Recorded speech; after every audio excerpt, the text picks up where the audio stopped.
Recording is on. And we are live. Welcome everybody to another episode of You Know What? Let me just say podcast. I am your host, Ray. With me as always, we have Father. Hello. We got Shining Wolf. How everybody doing today? We got Xavier. Good evening, everyone. And we have Cosmosis Jones. Hello, everyone.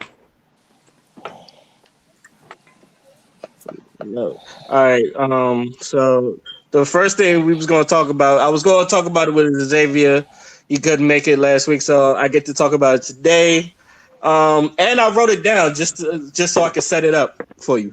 Um, Loni Love from The Real has been in hot water with Twitter over comments about not having a plus size icon in the fashion business, whereas people on Twitter responded with names like Queen Latifah, Aretha Franklin, Ashley Graham, and Lyris Cross. Now, Lonnie and Lyris had a back and forth, which led to Lyris being blocked from Lonnie. So my question is, does Lonnie have a point about not having plus size icons in the fashion business? Now, the only reason why I jumped on the defense of Lonnie is because I actually listened to what everything that Lonnie was saying, and I feel like not everyone was understanding what she was trying to say.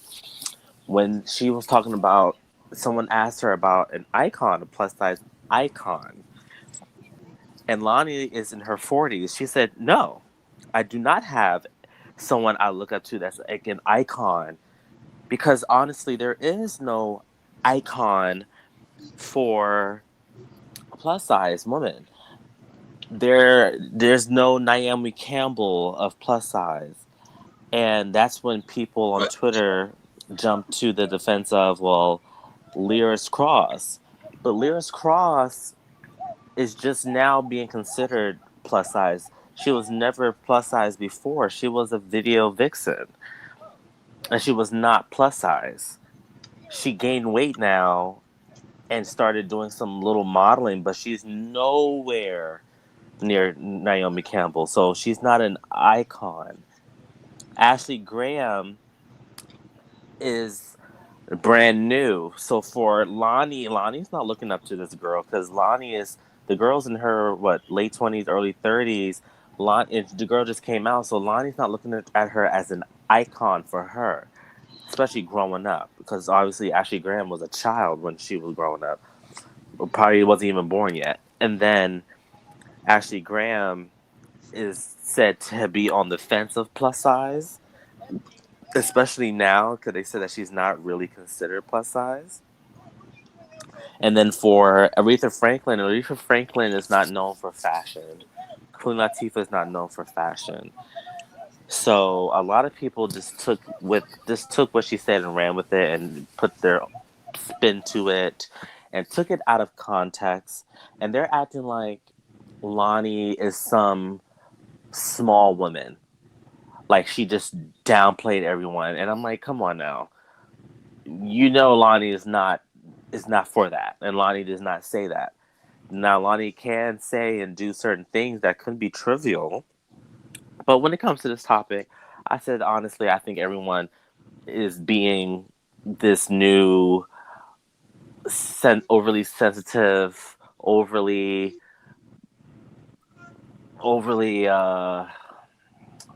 what's the word I'm trying to think of? But they're just being overly sensitive about everything and taking offense to everything, because what she said there was nothing wrong with what she said. She has no plus size icon that's a role model, and then she has no one in the fashion industry that is legendary to her, and she's right. So that's how I took it, and that's my take on it. Yeah, I definitely agree with you, Xavier, about people being, and I don't necessarily know that they're being overly sensitive, although it comes across that way, but it's like being overly oppositional, and it's like they're trying to be in support of people who are perceived to be like the underdog. And it's just like, are you really this upset about what they said? Or are you just trying to jump on the bandwagon of, sticking it to the opposition without really thinking about it on a deeper level and putting context to what people say and do. It's just a reactionary thing, and yeah, it's kind of wearing on me. And I think a lot of people, that this is a trend. I wouldn't necessarily new, but like it's definitely a trend to just jump Yeah. on the bandwagon of like being angry and cancel culture kind of thing. I hope it ends after this decade is over. They always start a new trend after every decade. Give it like 3 years into the 2020s. Hmm. I can appreciate like where the heart is behind it. Like I think that people really are trying to be supportive of people who are victimized. Not necessarily victimized. That's maybe a strong word, Marginalized, you mean?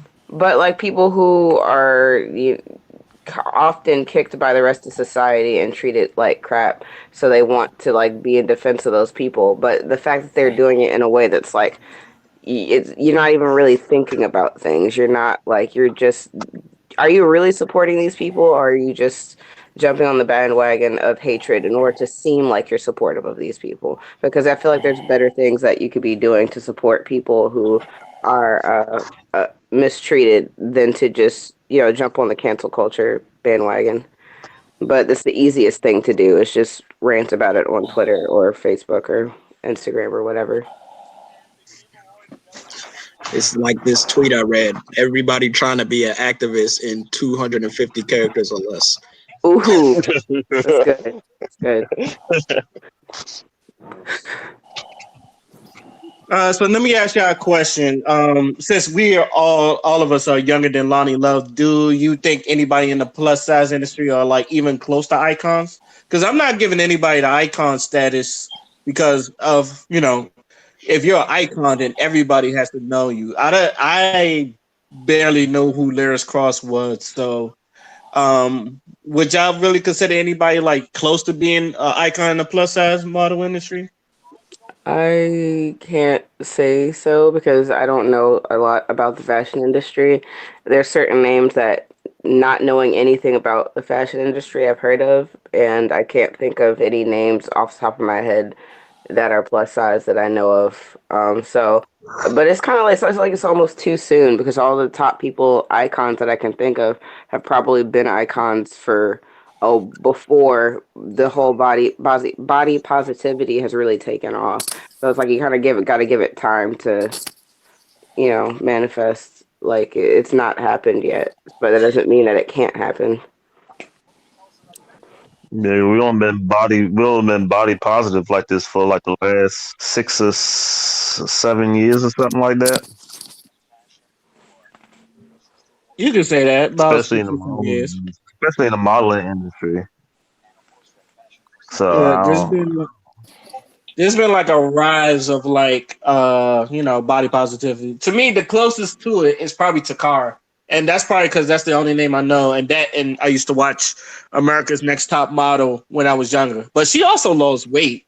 She wouldn't. I wouldn't. Well, me personally, I wouldn't consider her plus size because she got the body as most people that are models now. But I Right. would say she started that. So that's about the closest I would say to Kara. Yeah. Anybody else? What we talking about when we say plus size model anyway? You talking about like around 150 pounds or higher? Well, for women, most women, if you're going to be a model, you have to be like 5'10", 5'11", maybe 5'9".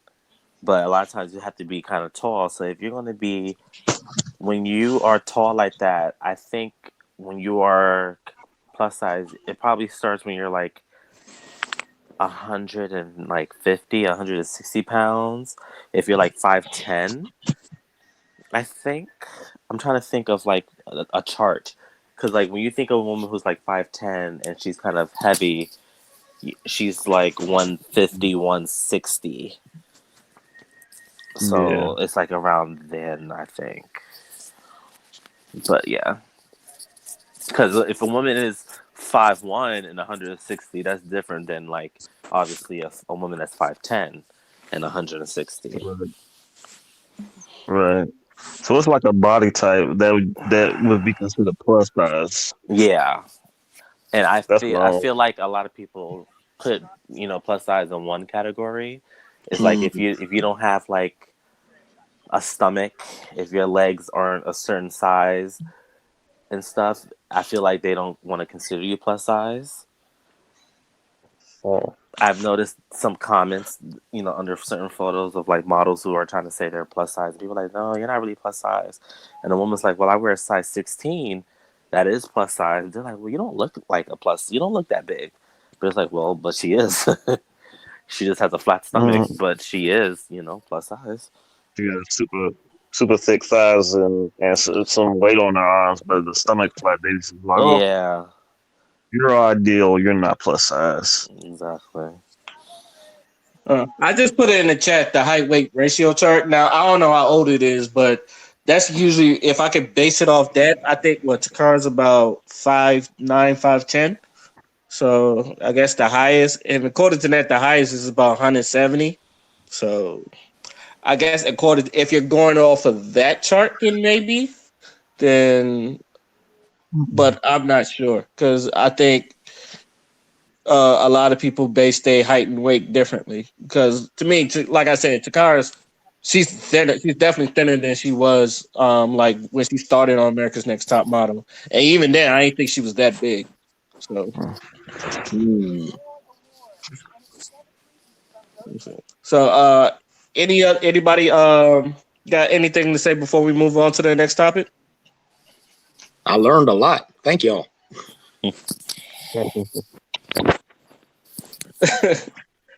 Okay, and like staying on a body positivity thing, Lizzo was at a Oh, was at a Laker game when they played her music and started dancing. But when you seen her turn around, you see her entire assets when she was dancing and twerking. And like Black Twitter has been giving her a lot of flack for it. A lot of people have been comparing her to Rikishi. She's been getting memed out the wahoo. So now, would y'all consider this body positivity or doing too much? Who this wants to is start on doing that? way too much. Like your whole ass though. Come on, bro. That's The whole ass. like But you gotta even remember, yeah. I mean, you could be body positive and still keep it, appropriate for where you at. You know what I'm saying? You at a basketball game with a lot of people's watching. They try to have a family friendly kind of environment, and then you gonna do that. And you got little kids watching your entire your entire ass is out with all the stigma that black women got already, and then you just gonna do that. That ain't it.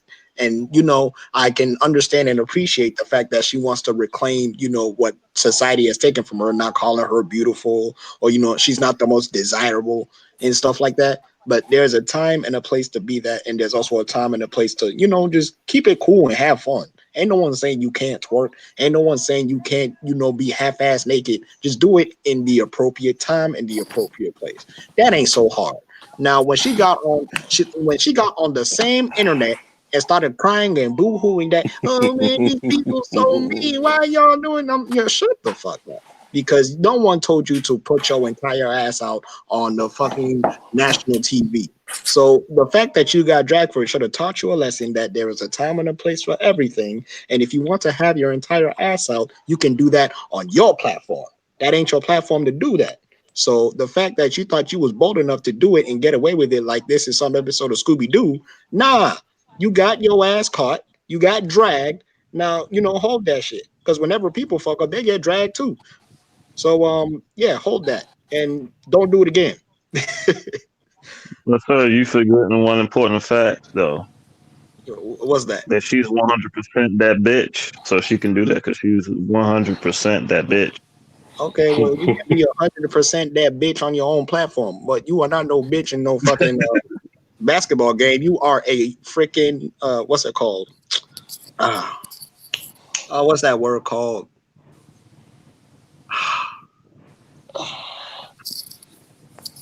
You're watching it like you're a fucking you're a bystander. There you go.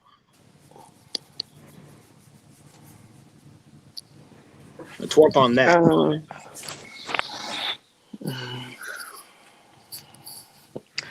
Um, Anybody else got something to say about it? so I I somewhat agree. Um, I think that it was kind of a bit much for a basketball game. However, um, being sexy and, having booty cheeks out and stuff isn't new, even at sporting events. Um, f- Football games, I feel like, are more infamous for celebrities having super sexy outfits, more so like the, halftime game shows and stuff like that. And then even like the cheerleaders having booty shorts on and they're, a lot of cleavage and stuff like that. So it's not like the children's eyes are really being shielded that much, more with, prior to her running around with a thong on. And but I can understand why people would say that it was a bit much for that occasion. However, I think that maybe at least some of that backlash was because they didn't want to see her doing that, and that was like a kind of a convenient uh, argument for why she shouldn't have done that. But I think that if somebody else had done that, people might still be like, that was inappropriate, but maybe not getting as much like flack for it because they're in their eyes they're sexy, where a lot of people don't have a preference for Lizzo's body type as like someone who's more thin. So I would say I definitely like agree with your point, but I think that people are kind of taking it like really in left field, and I feel like it's probably has something to do with the fact of her body type as well than just that it was inappropriate for children, even though children are exposed to ass and titties all day every That's day, and very well, true. in a lot of other settings that would probably be considered inappropriate, but people don't get as upset about it because those people are this typical standard of beauty. I can agree with that. Especially the point of like her body type not being accepted. That's very true.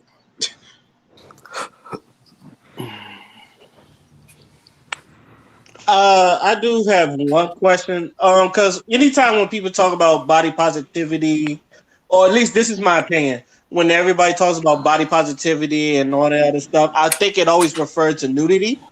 And I've said this about skinny women as well. It's like you could put a woman in a bikini and it should sell. That's easy. But what about, and people always talking about that. To me, I've always looked at it as, what about other clothes for like women as big as Lizzo? Because obviously, if you look at like some places in the fashion industry, they don't really make clothes for big women. So that's why when I've always said, when I usually tell people to dress their size, I know there are clothes that are made for big women that look good that you can rock, but I don't usually see that a lot. I feel like a lot of people, they just want to wear the low cuts or the booty shorts as big girls.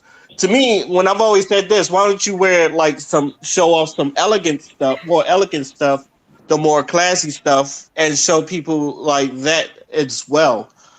And how can I say this? It's like I've seen it, and plus my older sister, she a big girl, and she could dress her ass off, and that's, to me, that's what I want to see when I want to see body positively. How do you look good and stuff that's not super revealing, like stuff where you like wear to a, like a ball or like a prom or like a upscale class events? How can you dress at the size that you are and still make it look good? And that's But usually, I mean, that's just what I want to see. but here's the thing, Raymond. They want to be treated just like the slim girls. Because with slim girl, it's scantily clad. Unless you like conservative or something, you're not really going to have no oppositions towards that. That's where they coming from.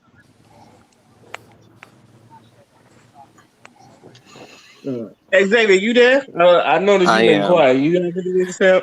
You Well, got I anything to don't, say about this? not really, because I have nothing nice to say, and I don't want to be, I don't want to be the person to really talk really nastily about it. So I'll just say, I just didn't care for the outfit, and that's that. Yeah, I don't think I'm kind you'll. of. I don't think you'll be worse than the chiseled Adonis video I showed you. My man went in. Well, I Go already ahead, went. Cosmosis. No, I was just gonna say that I agree. I didn't like the outfit either. I definitely am supportive of her normalizing um, bigger women dressing sexy and stuff because, like, a bigger woman dressing elegant and in a way that suits her. I don't think anybody has a problem with it. Nobody would say, "Oh, well, she's still ugly because she's big." It's only when you wear skimpier outfits that people have an issue with bigger women dressing that way, and that's the kind of what she is trying to um, help other girls, who have less confidence to make them feel like they can dress how they want and feel good about themselves. That outfit though was just like I didn't like it from a fashion sense, like, but I've seen her wear other stuff that was revealing that I actually liked on her, but that wasn't it. Exactly. I'll say this. I just don't understand why is it that when someone is over, is plus size, obese or just straight up fat, and they want to talk about body positivity, it's always nudity. I've never seen them talk about body positivity and wearing fierce stuff, wearing stuff that's trendy, but for a plus size girl, and this is how you rock it and still look fabulous. It always has to be nearly nothing on. Every time people do it, I've noticed on Instagram, it's always they gotta be wearing like the lowest of the lowest top. They always have to be wearing the shortest of the shortest dress. And I'm like, how is this? What? How does that mean body positivity? I think that means body positivity because that's the type of dress that people have the most problem with. If you had your body fully covered or mostly covered, an outfit that made you look good, I don't think people would have a problem with that at all. It's literally just fighting against people having an issue with them dressing and revealing clothing. And that's kind of like what that whole thing is about, in my opinion. I'm not plus size or anything, but I just kind of see it as a fight too for women to be able to wear revealing clothes just like skinnier Yeah, chicks but and even the still feel skinny confident. girls get conflict with some of that stuff though. So that's the point too. Like, okay, she might be wearing a low plunging top and a very tight short dress, but she's getting talked about as well because people are looking at her like, why are you wearing this tiny ass dress to this restaurant looking like you're in the club? Like he's a Like slut or something like it's that. right. It's like it's I don't know. Well, Like it's like damn if they do, damn if they don't. But it's like okay, if a skinny girl's getting flack for it too, and trust me, skinny girls do be getting flack for that kind of stuff. And then it be them big girls saying big girls, some of some them skinny bitches. Okay, girl, well you want people to be accepting of your big ass, right? Okay, then leave the skinny girls alone. You can't want They do body be hating. positivity and then turn around talking about this skinny bitch. Okay, well your fat ass doesn't look cute in that. How about that? You don't like that, right? Then keep the comments to yourself. Like, because I've been noticing that also on Twitter with some of the big girls. I guess they're trying to kind of react off of what happened with Lizzo and talk about other stuff. And then I just want to bring it onto this podcast. If one more person brings up Rihanna, bitch, Lizzo is not Rihanna. Point blank. Period. She's not Right. Rihanna. Rihanna is style.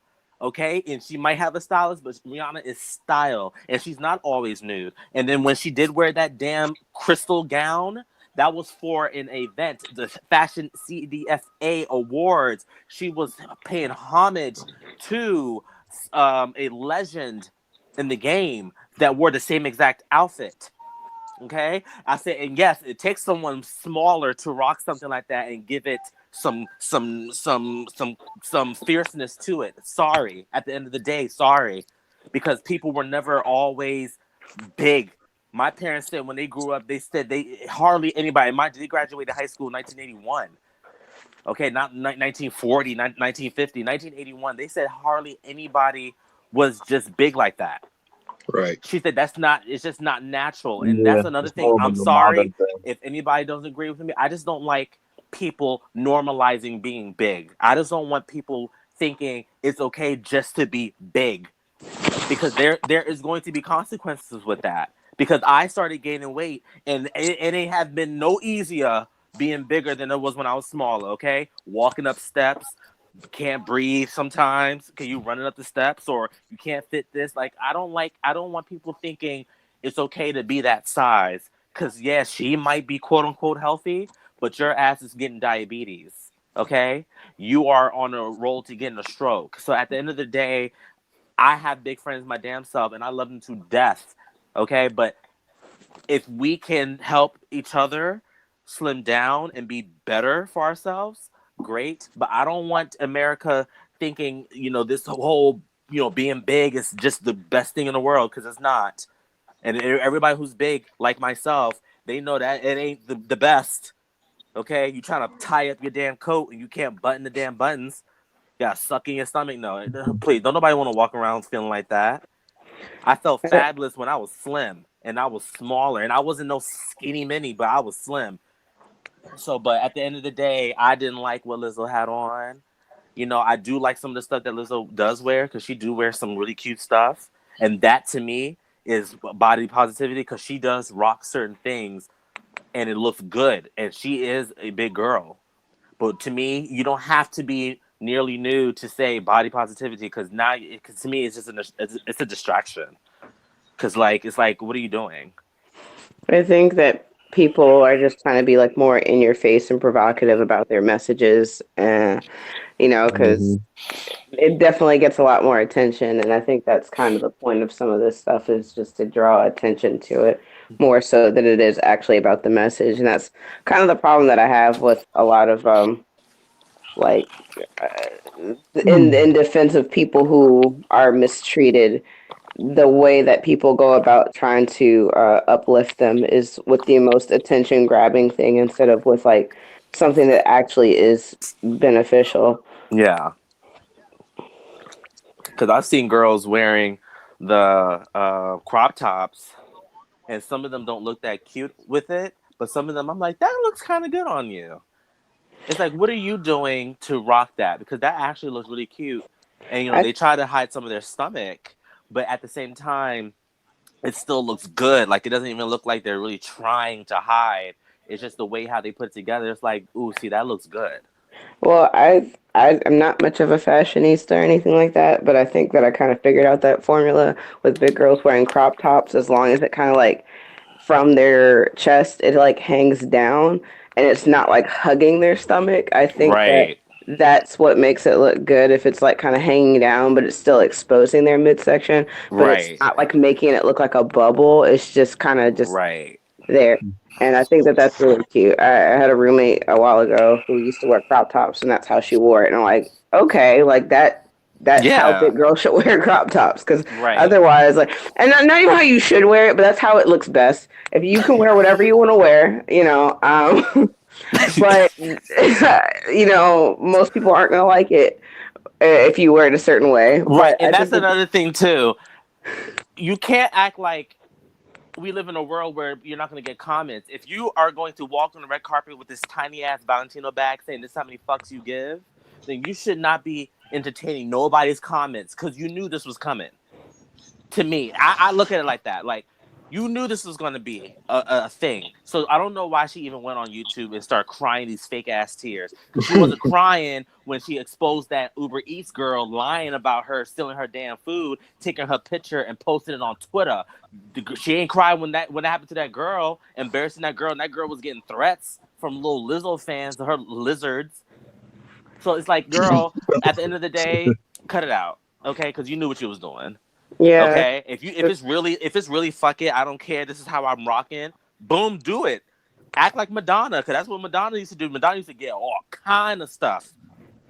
Okay, and we weren't even born yet, and Madonna was being ripped through the media, being sued because of the stuff she was wearing on stage at her own concert. So it's like, take some notes, be like, fuck it, I don't care. I am wearing this, and don't even pay people dust. That's how I look at it. Pay people dust, like, bitch, please. I know I'm fierce, and keep it moving. But once you start doing all this crying on YouTube, see, boom, you do care. You care. You can't say Right. you don't. Yeah. Yeah. Just go ahead and throw that little purse away because Okay, okay. So she was on the most. But Ray, I think we ran this to the ground.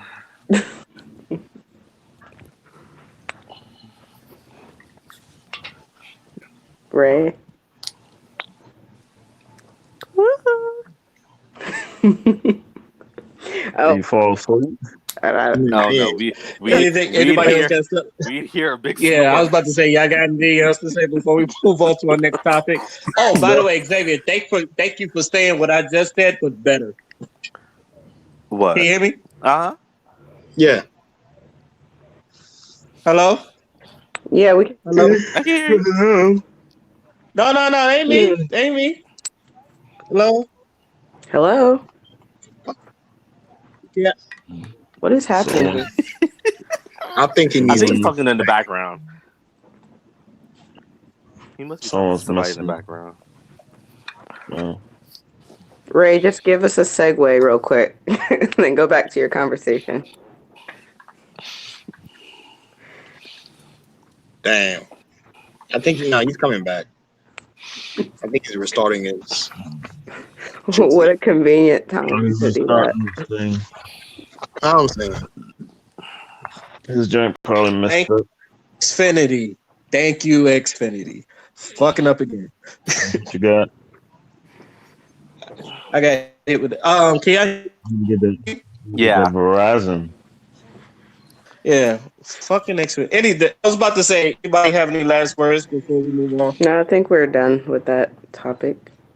Okay. And Xavier, thank you for saying what I said, but better. But You're welcome. because I be still struggling with this shit.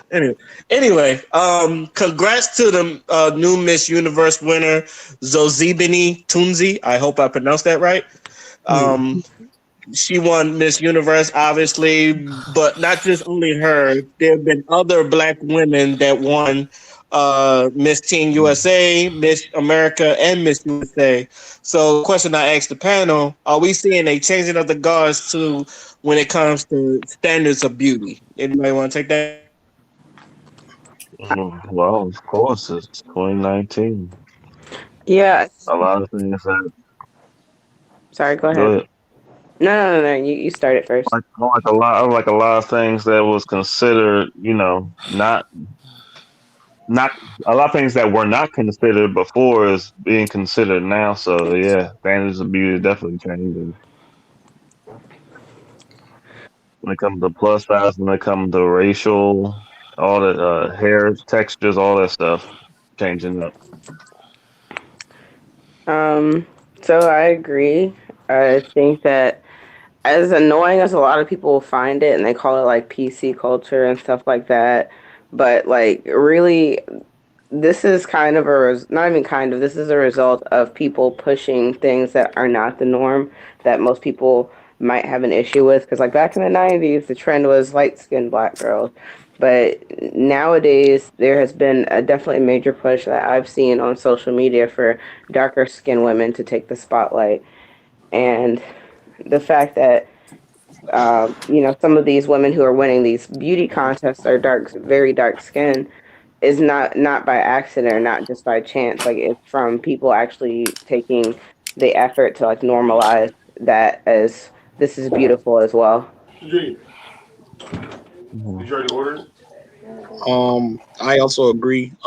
So the thing that made me happy was not only the fact that it was a black woman, but it was an African woman. And from what, like, growing up in an African home, I was always like I always saw like living in America and more like westernized societies and stuff that like darker skinned women were not, considered like beautiful, as she said in her speech even.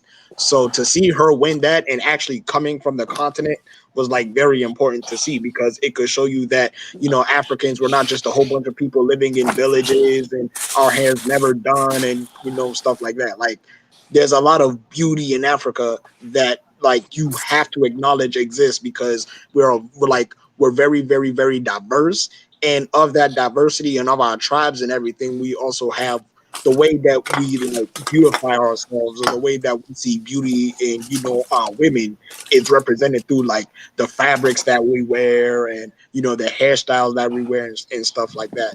So, and also she did it like, and not to like shame anyone that wears weave and anything, but the fact that she did it with like a low cut, you know what I mean? Like that's really, really, really powerful, because for the Yeah, I longest was time, intrigued by that. yeah, for the longest time, like everyone's pushing black women to, oh, have long hair, you know what I'm saying? But the fact that she did that with that low cut and just rocking her natural ass hair, that's very important. And she's Miss Universe on top of that. So that's something that you are forced to acknowledge whether you like it or not. Because as of right now, if you ask me, she is like the most beautiful woman on the planet. Full bias. Yeah, I was in the back of my head. I'm like, I hope this is not done intentionally, and I hope it's because they are the smartest, the most beautiful, the most talented, and the most well spoken, and that's why they won. Because I did find that really interesting that they were all black. I was just like, wow. In 2019, every category was won by a black person. I said that's never been done before. I said that's very interesting.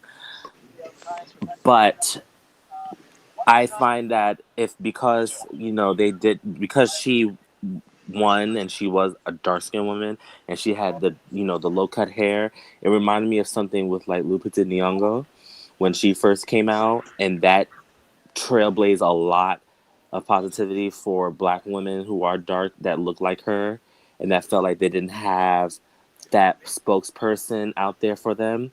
She's another example. And I feel like this is such a great thing for a lot of young women, a lot of older women, a lot of, just everyone, because it's never been done before. And I feel like the world is starting to change finally, and I'm just hoping that this is a reoccurring thing. But it was very nice to see. I was very happy to see that.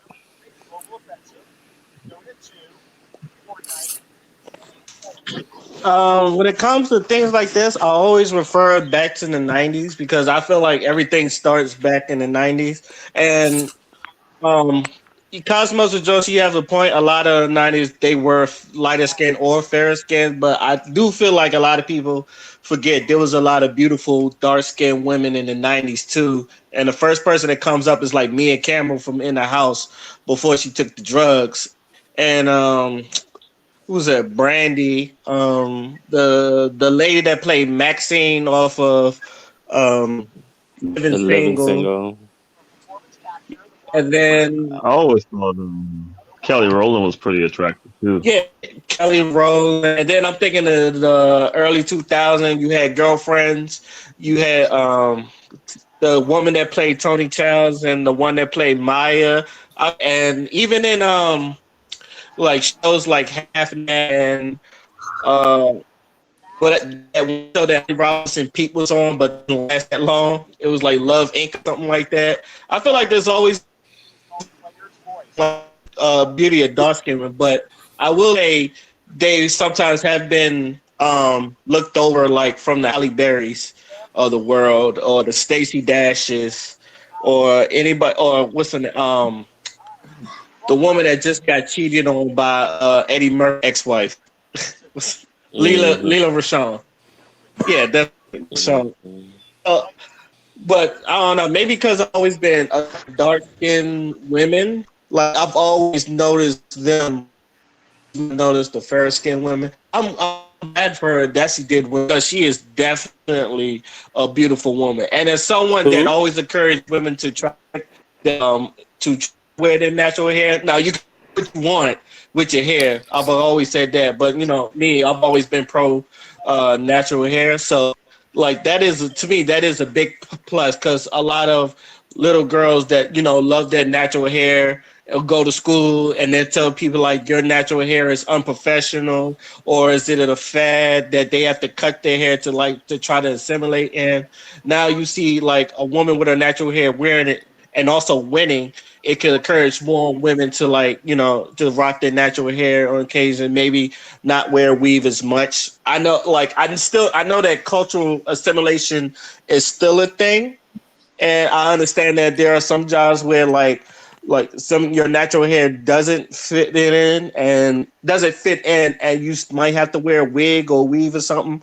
But now that we see more like this and more like women with their natural hair, women maybe now like there could be more laws except in California where your natural hair could be looked at as your hair, not a fad. So, Well, Or degenerate. But yeah, or degenerate, or when people wear like they say your hair is like really thuggish, or especially dreadlocks, because dreadlocks gets a bad rep. But when dreadlocks are like done right, they look just as great as long flowing hair. But that, like I said, that's just my opinion on that. right. I worked a job where I was told that I couldn't have my natural hair and that I had to wear a wig. Um, at first, I was gonna be rebellious and get like a really long blonde wig just to, fuck with them.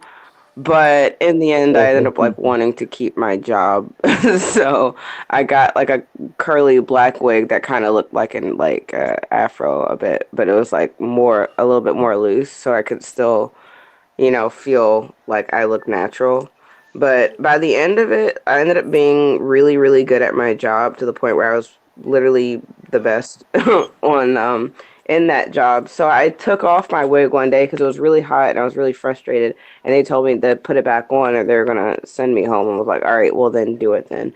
And they didn't send me home. They let me keep working. But I'm just like, it's not even fair that I should have had to go through that in the first place. And I think that It's kind of nowadays people are probably going to be more lenient on that because of this whole movement of people going natural. Even like when I used to work at a school for like 5 years, and when I went to school, uh, little girls wore their hair naturally. It's because that was being a kid. But then once you got to like maybe fifth or sixth grade, you kind of had to wear really long flowing braids or weave, and it's like the braids were almost because like having short natural hair made you look like a boy or it made you look like too immature or just ugly, which is what a lot of people would say.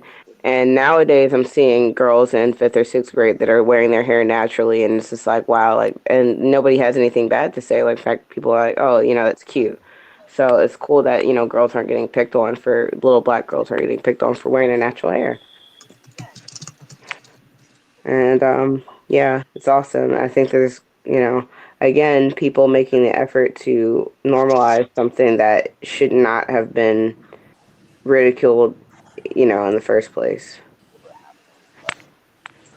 or at least not just completely ignored. Like darker skinned women being beautiful. The fact that like obviously that's like a mentality that exists from the past, like from like slavery times and everything, and it's good that culturally people are making a push to evolve from that. that's like that's like a thing almost everywhere though. Asia amongst Asians and Asia, Hispanics. That goes beyond Yeah, America's especially history. in the Dominican Republic. I know for a fact. Yeah. Well, that does. I'm speaking specifically about like American standards, but Mhm. s- outside of America, I think that it has to do with the working class people versus people who are more wealthy who don't have to work outside and do a lot of manual labor, and just the complexion being darker because of them being out in the sun, so it's perceived as being a person of a lower class, so that kind of shape people's perception of why dark skin is less valuable in that regard. But that's like pretty archaic too. So still, like everywhere, all around the world, people need to evolve from that way of thinking. But it's just like it's just been ingrained because that's how the way society was for so long, and still is in certain places. Um, but I mean, we need to elevate our way of thinking about people. Yeah, some. I completely. Go ahead, Xavier. No, I was just gonna say, I just hope that that does change because it's about time. It's about Yeah, I was time. going to say I completely agree. I was, and anybody else got any last words before we move on to the next topic? The black Mm. woman is not.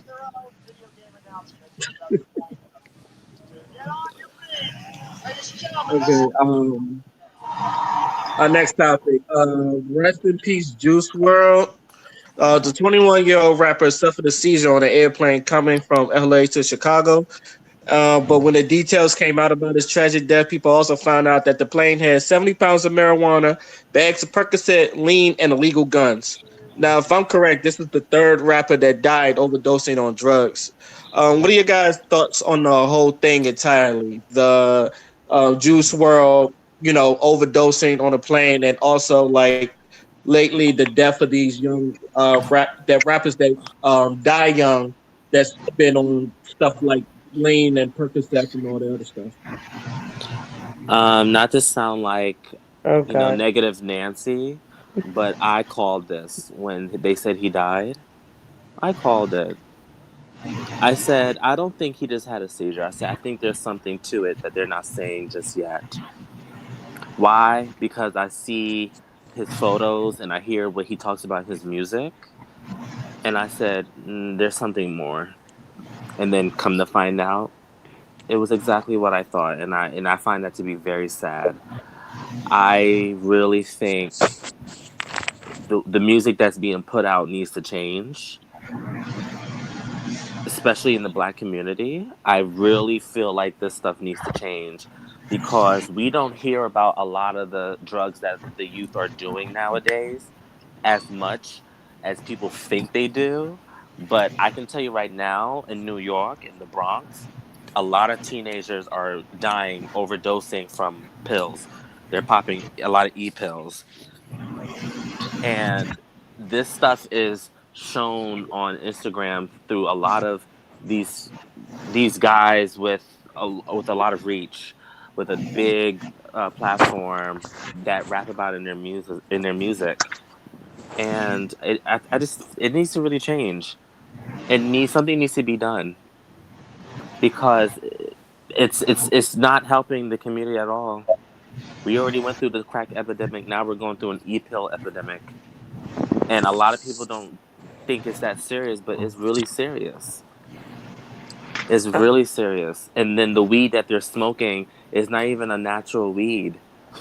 What It's is it? a lot of it is laced with stuff, Hmm. and it's just Yep. I don't know. It's just it's getting ridiculous now. I'm gonna have to interject because I personally don't think that e-pills are the source of most of the overdosing problems. I don't know how it is specifically in New York, 'cause I know New York is pretty much the rave capital of the world, or at least it started as that. So I could see e-pills being an issue, or tainted e-pills. Like if it's what it's supposed to usually have in there, then I don't think that that would cause people to overdose frequently. But with it being mixed in with other adulterants, I could see that being a problem. But I think that opioids is the biggest problem that people are facing as far as drug usage these days. Um, and I think they said he overdosed on Percocets, which is an opioid. So, Yeah, and that's where like Yeah, most of he. the They say overdoses. he. My bad, to interrupt. They say he took a mouthful of perks, and that's how he died of the seizure, like trying to hide it for some reason. Right, and that's also another thing. He would rather risk dying than deal with the legal consequences of possession. And that's saying something about the fact that our justice system, our judicial system, the way they treat people who, are drug users is way worse in his mind than the possibility of dying. That's really sad, I because just if want to know somebody. why did he have over 70 pounds of weed in his luggage on a private jet? It's so many questions I have. It's a lot of questions I have. Yeah, I just Probably think that if stomach.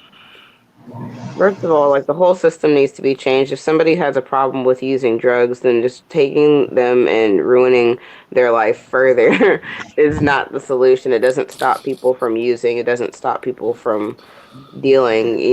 There needs to be more better reform when it comes to that. Aside from that point, opioids are a humongous problem. I've seen it firsthand. Um, because of my association with the rave scene, which I've been a part of for about the past 10 years. And there's a lot of drug usage that goes on at those events and stuff. Yep. And Yeah. I've seen a lot of posts online in the DMV scene about people dying, and it's usually related to heroin. I have a friend who I was very close to who is super strung out on heroin, a couple of them actually. And, other people that I know who use Percocets and Xanax and stuff like that. And it's just really sad. I think that the music these days and the modern rap music is normalizing drug addiction. And I don't know if it's the chicken or the egg, because I don't think that producing this to people. I mean, for some people, it's an introduction, but I think that this society has kind of, driven younger people to turn to drugs to cope with existence. And the rap music is just kind of singing about what their reality is. So they're talking about it. It's not like they're trying to make people go out and do it, but this is what people are already doing. So that's But when he was in high school, he wasn't like that though. It's like Hmm. as soon as these people get into the music industry, it's like they start getting out of control with that stuff Hmm. because it's right there in front of you. It's there and it's available. Just like back in the day when you would go to Studio 54, they said it was drugs everywhere, and it was your choice to try it out and do it, and that's how people got hooked onto it. I just find it that why can't people just leave this shit alone? Why can't people just see this stuff and leave it alone? A lot I of people are trying to make it seem like they're really going through such a depression and anxiety stuff nowadays. I'm saying like, are you really? Is this your excuse for doing these drugs? Because I've never seen people who are truly depressed express how depressed they are every 2 seconds. Because I'm noticing it a lot on Facebook, and I'm seeing here like, okay, now I've had friends that were depressed, and you didn't hear them talk about it every fucking second of the day, and now don't it seems like want this to is hear a about it. trend. Like it's almost like it's a trend to be depressed and to have anxiety and to so your excuse for being depressed is to go and settle with Percocets, to go and settle with E pill, to go and drink lean, because now they're calling his music, emo rap, and it's like that's a part of that world. I don't know. I'm tired of this new scene. I'm really tired of this scene. I think that people who do have emotional problems do tend to use drugs. I mean, people don't have They the. do. You're absolutely right. You're absolutely right. Well, Um, I think that's really why a lot of people, especially from my experience in the rave scene, a lot of them, they just seem like they're having fun and partying, but a lot of them are using drugs because they have some type of emotional issues, or if it's like not specifically depression or something like that, it might be anxiety to try to relieve anxiety and connect with people better. they do that. And I can definitely see as an artist, when you have so much exposure to people, you might not feel like dealing with people all the time or like feel comfortable dealing with all these different types of people and energies. So using something to make you feel more relaxed and open, or, just not caring as much what people think. Drugs have a tendency to have that effect on people. So people might start doing it just so they can feel more comfortable with the new arena of having to be as social as a person who's in that industry has to be. Yeah, because some of my friends from the rave scene, I don't talk to them as much simply because of the drug use and the turmoil. And something happened to me as I've gotten older. Like I started changing, and I just couldn't be around that because I feel like I would have been sucked into that world eventually. And some of them just went on a downward spiral, and some of them, are good, okay. Like one of my friends, she used to do a lot of ecstasy, and she's a hairstylist. She's an excellent hairstylist. She doesn't even do it anymore, and I've noticed her change. And like her and I kind of fell out because of that. And some people are like, like, well, if your friends are going through that, you should be there. But I'm like, no, it's Sometimes there's just, nothing you can do. yeah, I couldn't do it anymore, especially if I don't even know that she's even taken it, and she'll be driving me home. I'm just like, okay, no, I can't do this. I can't do this because I don't know how much ecstasy you're taking, and then it's just, I don't know. It's just Yeah, his situation is very sad, and I know it's going to be more to come because this happened before. This happened in the '70s. People were dropping dead, young, all the time. Like you watch documentaries, you ask your grandparents, our parents, they'll tell you like in the '70s, a lot of these artists were dying young, just like this, from drugs, and it's sad that it's happening again. Because Amy Winehouse was the only one that really died like that, like musician wise, that was really young. And everybody was like, "Oh my god, like what? Are you serious?" And then Amy it kind of Winehouse, and and it kind of then stopped a little bit. Then it picked up a little bit again. But now it seems like in the last 4 years, I mean, a lot of them have been dropping. yeah, I mean, people don't really understand how serious some of these drugs are. Yeah, People, they see other people doing it and they don't realize how addictive it can be, or like mixing it with other stuff. Like, people just aren't very knowledgeable about what they're doing. And then yeah, as far as helping people who are on that, it's like so many people are quick to like shame people who use it and do it and get out of control with it, because people don't usually care that you do stuff unless until you have a problem. And then once you have a problem, it doesn't seem like there's a lot of help or sympathy. It's just like, oh, now you're just a druggie, and they don't really have any empathy for you. So it's just like once you're in that hole, like how do you even get out of it? Especially when you have a lot of attention on you. So it's just like they just keep going with it until they die, and then everybody feels bad for you, but nobody feels bad for you until you die. And it's too before late. that, you're just like, oh, Exactly. they're just a druggie. Yeah, because a lot of people I always argue with people. I'm like, a lot of these drugs can be gateways. I said, you can start off just smoking weed. I said, but it seems like everyone starts off smoking weed when they get to the industry, and then they start dabbling in other crap.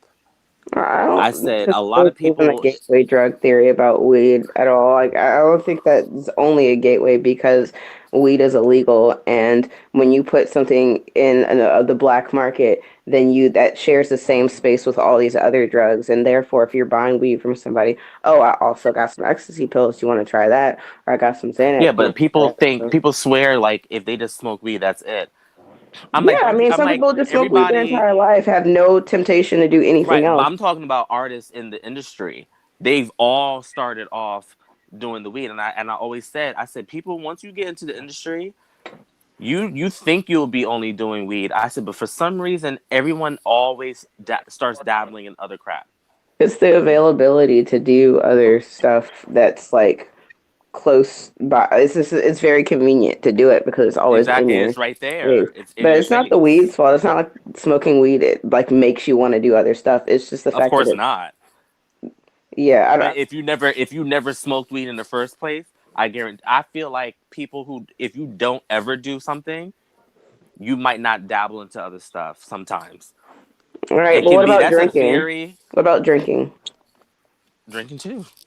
Because I I feel mean, like it's a lot. It's a lot. It's hard to really have this conversation because it can sound silly, but if you are already doing one thing and you're there, you're gonna start with other stuff. But to me, it's like once you already said no, I'm not doing this because I don't want to ever do it. I find that a lot of people who are like that never dabble into the other things. But I feel like once you already start dabbling, you're gonna start dabbling into more and more. well, are we And talking about just like weed or like because what alcohol is a drug too? So like you're saying like if yeah, they just but are 100% once you sober, do once but people who drink, it's like you're only drinking other type of liquors or exactly because it's whatever. legal and it's like you can just go to the store and get it. If you could just go to the But store to and get me, weed, once you already start smoking weed, it's like fuck it. I can start smoking uh not smoking, but I can start doing oh my god, Molly, so why is and weed then different I from don't know. alcohol? Because I feel like there's no other liquid other the only other liquid But drug is you can't smoke like Xanax though, so it's like it's different ways of I taking it. I I think I have an answer for that, and because I used to drink a lot of alcohol. The thing about with alcohol is it gets you to where you need to be. Whereas I've always heard about weed and other drugs. You're always chasing that first high, Oh my god. and like with alcohol, a couple drinks will get you like really sloppy drunk. So that's why you don't see people who do alcohol like try other drugs because they know alcohol will usually get to where they really need to be. Like me, I've always been a Henny drinker, and if I knew I took like this couple shots of Henny, that I'd be done. If I like don't want to go somewhere and don't want to be totally drunk, I'll probably not drink as much. But if I really want to get slammed, I like, especially when I'm with white people, because white people used to get me drunk all the fucking time. I take whatever they used to give me, and it was usually alcohol. But I've never like been tempted to like try other drugs. So, I but that's just me. That's just me. I just want to go ahead and like I definitely do not believe that weed is a gateway drug. I think that because of the market that it's in and the availability, with it being right next to, other things is what makes it more appealing. But I mean, you can build a tolerance to anything. You can gain a tolerance while you're drinking. So if you don't really have to chase the high of smoking. Like when you smoke weed the first time and it doesn't get you to that point anymore, then you just smoke more or take dabs or like, whatever. I've never smoked a joint and then be like, okay, I want to, I don't know, do ecstasy. Like this makes me want to do something else. Like no, it doesn't. Like I don't think there's any difference. Like if anything, alcohol is the gateway drug because it's like the first thing that people usually try that gets them into an altered state. And then once people try alcohol, then they think, okay, I want to try weed. And then once you smoke weed, and then the other drugs become available to you through that same market, then people start trying other stuff. But I think that we're getting a little bit off topic, maybe. I personally think it's culture. Like we can talk about the drugs and the alcohol and everything, but the thing that really enables all of that is like the culture within itself. Because what I seem to notice is when people get famous, or like take someone like Juice World, who had to grow into fame, and he got discovered, and then because nowadays when you get fame very fast. It's not as gradual as, like, say if you was like a star in the 70s or 80s. You had to work to get to that point. But like it's like now a video can go viral and then all of a sudden you're famous. And so like the threshold for adapting to your new lifestyle is short. So if someone introduces like a drug to you, or someone introduces like certain shit to you, and you might go want to partake it because there's like you had a very small window or a very small time to get that, and then you gotta, and then now you're in the position where you gotta maintain that by doing more projects, or not even just doing more projects, but just being around certain people. Because we all know that it's a lot of networking that goes on. They've been exposed to certain shit. You don't know, you don't even really know these people, and then they get you to do these certain things. Now I don't know how Juice World got into drugs specifically, but it's just within the culture, especially of hip hop, and just young, just people, just the culture of like young people nowadays in general. There's a lot of drug glorification. We don't even have to look at hip hop. We can look at rock music. We can look at EDM. You just mentioned the rave community. Like a lot of those communities that have a lot of young people within those spaces, drug use is a prominent thing. So what we really have to do is we have to look at what is it in the culture that is emboldening these people to do these drugs, and not only do the drugs but look for more hardcore highs. Because yes, it's true that a lot of people suffer through depression and anxiety and all that, and that may well be a factor. But for those people who aren't depressed or have anxiety and just want to do it because of the clout, or do it just because of that glorification that comes with doing drugs and shit like that. Like, what is it specifically that we can point to within this culture that enables people to just do drugs and not think of any type of the consequences? And once we narrow that down and really try to figure that out, then we can start to have, like, not even really solutions, but we can have more a a guidance towards how to help people who put themselves in that predicament. Because of course, the drugs are always going to be there, but it takes your discretion to dive deep within that world, and get to the point where you can't get out, and then you need help, or you need to go to rehab, and then all of a sudden you feel some type of resentment. Because, and this has happened in a lot of cases where people want to get off of drugs. They tend to have a lot of resentment. They tend to have a lot of anger because, why did I put myself in this predicament? Why am I so dependent on this thing? Why am I spending all this money? Why is my time? Why are my relationships dwindling down? Because I'm so dependent on this drug or on this vice that I have that's going to kill me one way or another. And who's to say that it doesn't? You don't even need to die a physical death to die. Like, the drug can kill you before your heart stops beating. And I say that because a lot of people who are addicts, they're cut off from their friends, they're cut off from their families, because it really takes tolls on the people around you that have to watch you kind of like destroy yourself using these drugs, or destroy yourself, kind of like trying to find yourself and failing every time because you have this vice that you can't kick. So there's a lot of factors to it, of course, but I just feel like the one thing that we really need to start looking at is the culture within itself, and I mean all around, social media, music, movies, all that.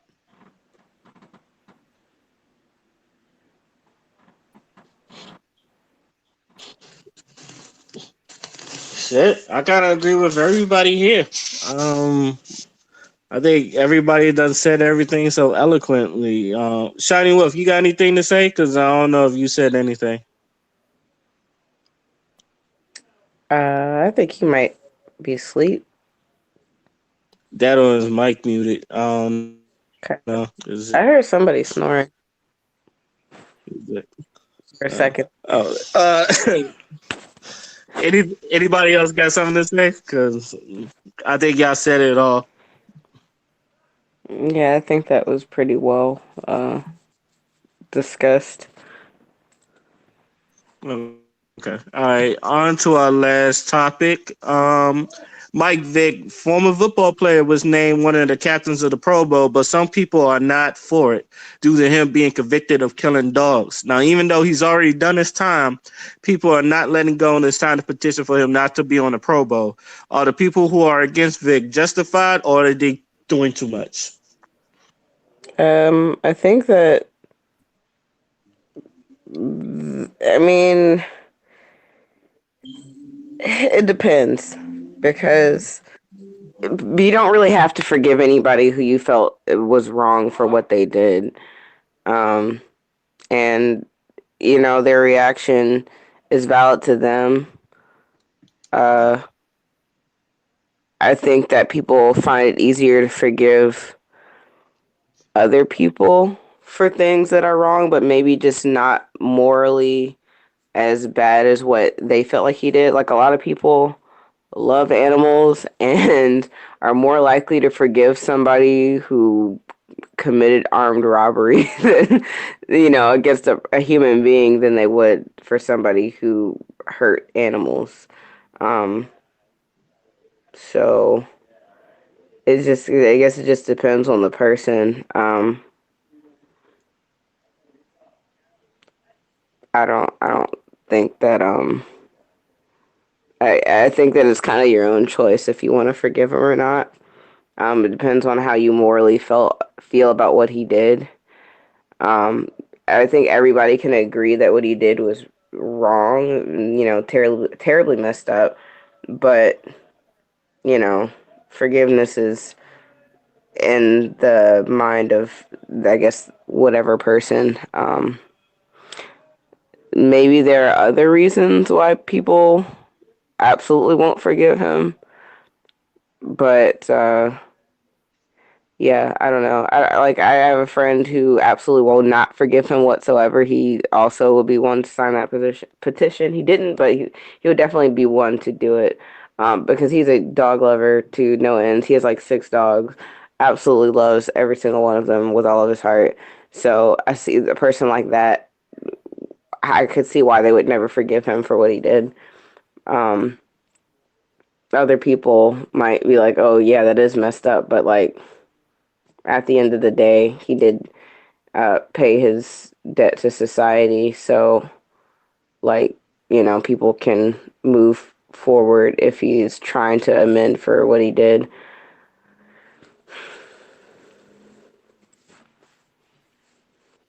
Yeah, I agree with you. Especially well, me personally, I still don't feel like he killed the dogs. Personally, I do feel like he knew about it, and I felt like probably times he wasn't even there. But I know people said that some people were saying that he was there and and he was there killing dogs. I don't know, I wasn't there, but he did go to time for it, and a lot of people don't know if he didn't do that time, he was gonna be there for life. Like he could still be in jail if he didn't take the guilty plea deal. But that's neither here or there. To me, the man has done his time. He's became an activist. So it's not like OJ, even though OJ was innocent, and it's not like OJ he's not hate He person was that people found just innocent. hate. He definitely did it, though. Yeah, he was found innocent. You definitely did it. OJ probably did do it. But he's not. I don't think he's hateable like OJ. I think Michael, especially when Michael Vick came back and he had that comeback season, and people was just rooting for him. And like I've been saying, he's an activist now. He's been trying to, uh, change his life. Now he's able to have dogs around him.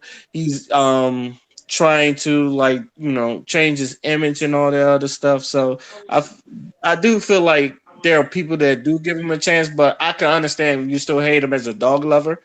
But anything else, I feel like he has proven that he's a changed man. So you should give him that credit of being a changed man. I Change don't. that doesn't exist. I don't think that he'll ever do that again. I don't know that he necessarily has changed. I mean, he's changed as far as what he's actually going to be doing for the rest of his life. I don't think he's ever going to do that again. Whether he changed in his heart is, you know, I mean, I have no idea what's going on in that man's heart. But I mean, starting a charity to help dogs and stuff. I mean, I feel like it's more of a PR, like public relations thing, because he was, found guilty of that. So it's like every rich person has some type of charity or something to make themselves look good, but whether or not they actually care, if he actually cares about dogs now, like probably not. He's probably just doing it to make his image look better. But I mean, even if it is just for that reason, good, because you did contribute to something that was really horrible against animals. So it's like the least you could do to try to, make some other animals' lives better. Because if you didn't even do that, then like you're just trash. What do you think, Father? Um, well, you know me. I believe everyone is. I believe like everyone is capable of redemption as long as they put in the work and as long as their intentions are genuine in doing that. Now, with that being said, I'm not. Now, with that being said, I feel like there's a few things that are just like completely unforgivable, rape and murder and things like that. Those things, like I believe, there's no coming back from that because the amount of like how can I put this? Not the amount of effort, but like the amount of evil it takes to get to that point. That's something that you can't really come back from. So, What about um, murdering animals, though? I mean, it's still murder. They're dogs. so in terms of the dogs, right? I do agree that like the life of a dog or the life of an animal, like if you intentionally hurt it, that can't be taken for granted. But at the same time, if he's at least showing initiative, that's not to right his wrongs or that's not to say that we should forgive him, but it does show that hey, okay, this is I went to time, I did time for this. Let me at least, even if it is, let me at least show that I'm not on that type of energy anymore. And whether you want to take that as something genuine or not, that's up to you. I can't or nobody can like place that type of judgment to where we can just magically just make everything okay by denounce by not denouncing but like by demonizing it to the point where the problem doesn't even really get solved in the first place. The dogs were killed and they shouldn't have died in the first place. He shouldn't have been in that position in the first place anyway. But um I feel like I feel like there's not even I don't even feel like there's even like a right or wrong answer. Because if he's gonna get recognized for his work in the football field, I feel like that's different from him, killing dogs or whatever. And I've always had that stance where I'm the type of person I can separate the art from the artist, or I can separate, what I'm saying, like what someone did versus the work that they have done to in their craft or within certain medias and shit like that. That's just me personally, but in this particular case of Michael Vick and the dogs, if you are a dog lover and you find what he did completely unforgivable, then you have every right to denounce that. You know what I'm saying? If you feel like he's done the work, or like you feel like he's not on that same energy as he used to be, then you can express that also. It's just I just feel like at this point, both are valid. You know what I mean? Like both stances are valid. If you don't want to forgive him, that's fine. If you think he's changed and you forgive him, that's fine as well.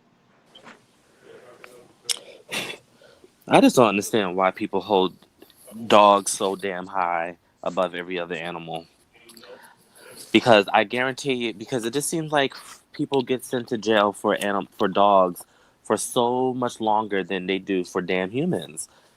And I just don't understand this this high protection over a dog.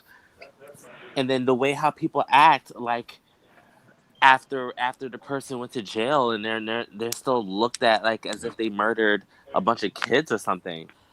I understand what happened is wrong, but it's like, my God, like you're really holding this damn dog above a person who raped a baby. Because there are people who I feel like they hold that higher than a fucking rape of a baby. And I just don't understand this whole thing that people have over pet dogs. Because if someone was to murder their hamster, I don't think it would be taken as serious as a dog. And I know it's really off subject, but it's just like I've always been wondering that. I just always wondered this whole phenomenon over the dog. Not even cats are held that high. It's like what is this thing with dogs? I just don't get it. Cause my father's a big dog lover. He loves his dogs too. He get mad when my mom and I yell at his dog sometimes. But it's I just always wondered why are dogs held to such a high value over a lot of things. Not even freaking animals out in the wild who are going extinct are held that high. Uh, I just had to throw that in there because I've always I don't wondered. know. The only thing I can say is because they're loyal. But that's not because of their loyalty, a dog's loyalty. I don't know. I'm yeah, not really dog's fan asking. best friend. Yeah, like I'm not really asking. I was just like more so voicing this like my feeling on it. But it's just I just always wondered. I just always wondered. I think that dogs are perceived to be. I mean, now when you talk about like someone victimizing a child or a baby, I think that people are pretty outraged about that. But I think it's the perceived innocence of the victim, and dogs being very innocent creatures um, that makes people more upset. Yeah, because people go to jail for dogs longer than I've seen guys who molest children. Because You're this right. one dude You're got right. like I think 7 months, and this other guy who killed his dog got like almost 10 years. I'm like, huh? Shouldn't that be Yeah, that is backwards? crazy. I think anybody who like did that to a child should go to jail for at least like I don't know 20, 30 years like or just chemically castrated. That person does not need to uh, be in the position to ever do that again. Yeah. Um, like most people don't know, if Mike Vick didn't take that plea deal, he was going to get 25 years if found guilty. So yeah, he was going to do some time. Yeah, you see what I So, mean? 25 years. Not yes, saying he ain't wrong, but it's like, damn, 25 years. God. they was going to throw every book at him. But you sit Any, there and fucking murder someone that's black. See, this is a whole nother con. I'm not even about to go in there. No, Anyways, we can talk about that. I know and we not about to do that tonight. So go ahead, Ray. I was about to say, you know how many times I've said it? They try out black people. They will try out black people. Any last words on this before we get to our last thoughts? No. Nah, Okay. All right, then I guess we go ahead and go to our last thoughts, and we're going to start with Xavier. You have any final thoughts? The holidays are coming up. I hope everyone has a happy holiday. Well, we do have one more podcast before Christmas, so on that note, hope everyone has a good night. And I am not fat phobic, but I just don't think her outfit was ideal for her. Next. Cosmosis Jones. Um, I did not think of a last statement to say, but yeah, I hope everybody stays safe into the next podcast because there's a lot of dangerous stuff going on out there. Oh, I guess drug epidemic is seek help. It doesn't matter. Seek the proper channels for help. There are people out there who have similar experiences to you if you have a problem with drugs, and find a non judgmental space to go get help if you need it because people are really dying out here and you don't want to be the next person if you dabble in that.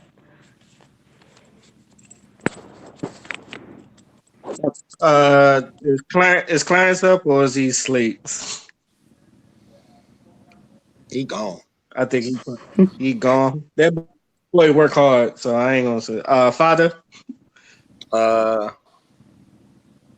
What are my so I guess my last words is so I'm replaying Grand Theft Auto 3 and I forgot how finicky that game can be because there's a mission where you gotta throw grenades and I threw a grenade and it bounced off the truck and it killed me and I was really upset. So if any of y'all like want to go back to older games, just be careful because these games they're not age well and they will beat your ass because it's beating my ass.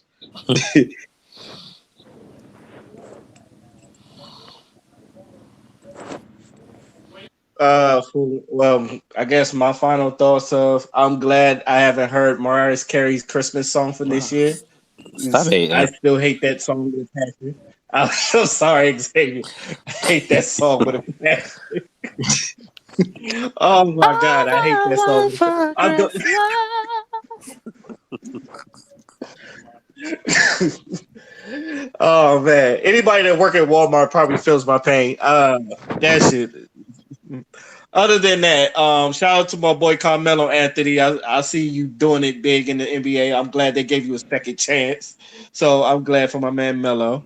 And let me. I guess I could finish out watching the Game Awards. I would like to thank the panel for coming on today.